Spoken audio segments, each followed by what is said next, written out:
Long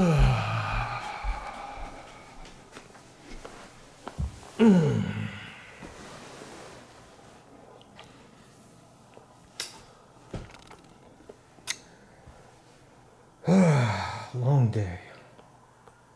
Yes, I have a full-time job. Just like you guys. Excuse me.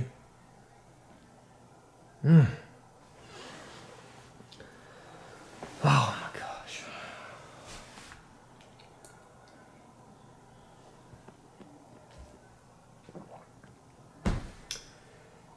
Tomorrow, stereo police, ciao.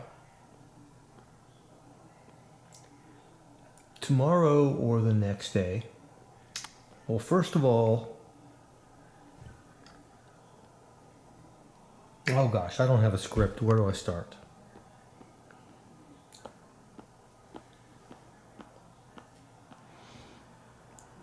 Chairs.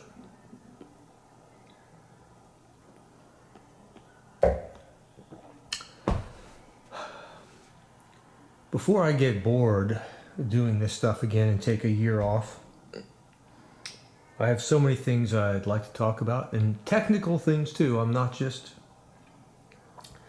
doing the humorist thing. I'd like to do a couple of technical videos as well. I'm going to do that. Some more sound samples. But over the weekend, I am schlepping the Cornwall 3s in here. They're in my garage. You saw that in a recent previous video. They will be sitting right here where the JBLs are, although the JBLs are my current favorite speaker. They're my current truth. Well, let me digress. As I've rediscovered the hobby, as I do from time to time, and as I watched a few videos here and there, but I get so annoyed sometimes watching other videos. I don't know why. I think I'm becoming a curmudgeon, and I own that. I get it. But a lot of the talking heads ask questions like, what is your system, and what is, I don't know, just a lot of philosophical questions, and yeah, I can't answer any of these questions that audiophiles ask because I'm not a typical stereo guy, because I don't have a system.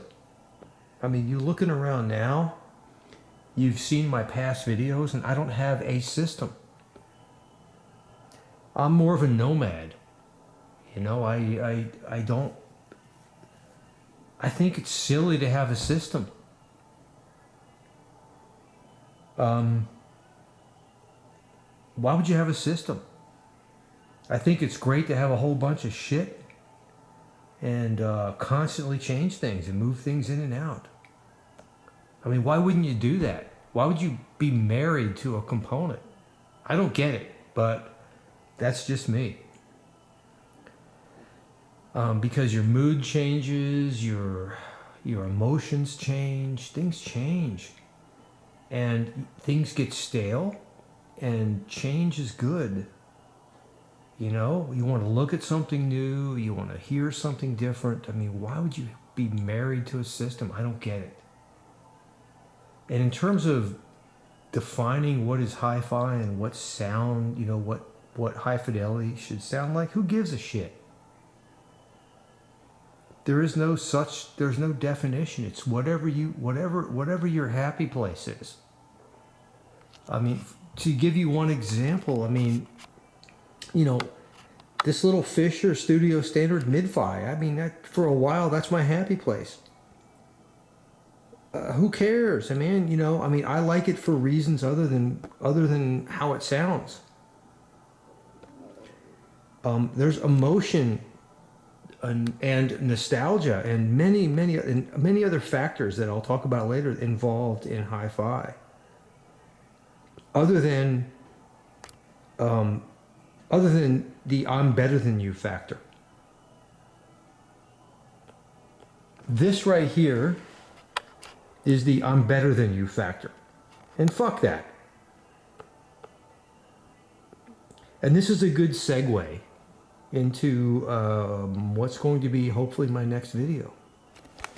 And I'm going to show you how this Akitika GT, whatever it is, 102 that I built myself years ago.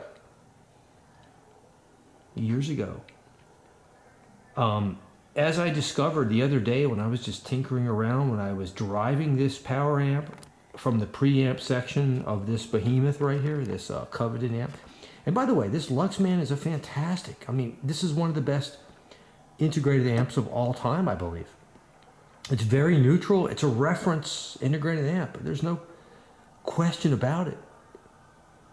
But this Akitika, in terms of its amplifier section, came extraordinarily close in sound to the Class A output section, the Class A amplifier section of this Luxman. There's a point of diminishing returns. And I'm telling you folks, this Akitika is fan-fucking-tastic. And it's reinvigorated me to look into Akitika again. Because when I heard this the other day, driven through the Luxman, well, I'm going to give you samples. I'm going to give you an A-B between the Luxman amp and the Akitika. You got to hear it for yourself. And I'll do it with the JBLs, and I'll do it with the Forte 3s as well. I'm reinvigorated to build one of the newer Akitikas with the discrete output stage, as opposed to the chip that's in there now. But that freaking chip sounds really good. And I told you before, I'm no longer married to a technology. I want to hear what sounds best.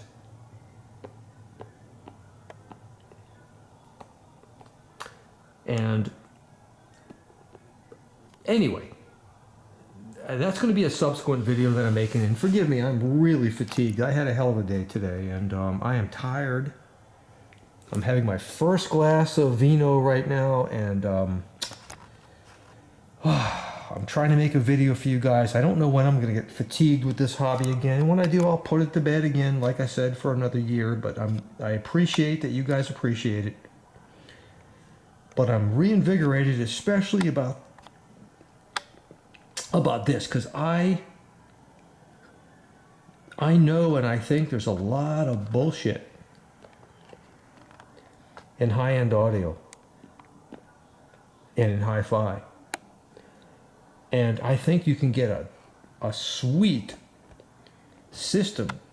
You can get something at that sounds, upwards of 90%, maybe higher, 90%. Okay, this thing is like a $9,000, $10,000 amplifier right here.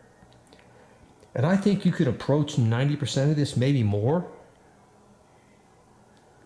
with this and maybe the Akitika preamp. I'm not sure. I haven't built the preamp yet. But I'm reinvigorated because I just really, and by the way, I think this right here comes pretty freaking close, and I've mentioned this in very distant videos. Sometimes it's an accident of design. Sometimes the whole is greater than the sum of the parts. You just don't know, and it's kind of like natural selection, you have to mutate and test, and it fails or it succeeds. And everything's not about new. Everything's not about the latest and the greatest, and everything's not about what the talking heads tell you to go do. You got to think for yourself, man. Anyway, I'm just giving you a preview of things to come. I'm really fatigued tonight from work and many other factors, but I just wanted to say ciao and thank you. I love you all, honest to God. Thanks for the encouraging comments. And, oh gosh, I'm hitting the sack. But I'm making a video about this guy next.